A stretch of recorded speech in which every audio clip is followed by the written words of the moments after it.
As a challenge for this section, what I would like you to do is open up QuickTime Player, make a new screen recording, but I only want you to record part of the screen. Go to a resource you use within your classroom on a daily or weekly basis and give a brief description of what this resource allows you to do and how you use it within the classroom.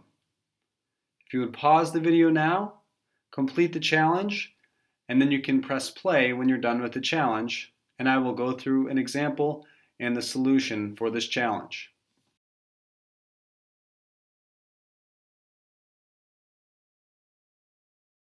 Okay, so for my selected resource, I decided to go with Quizizz.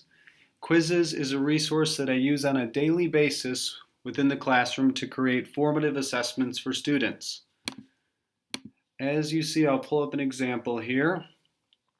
You could do a whole bunch of types of different quizzes, but they have multiple choice questions, and students can get points when they answer these questions, so there's some type of a competitive incentive.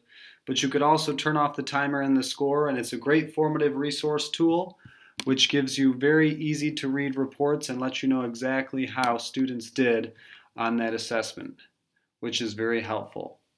So notice for this example, I did only record part of the screen, so you can't see my toolbar at the top of the screen anymore. You can only see a certain section of the recording. So if you would please upload your video to the assignment in this section to show that you completed the challenge. Thank you.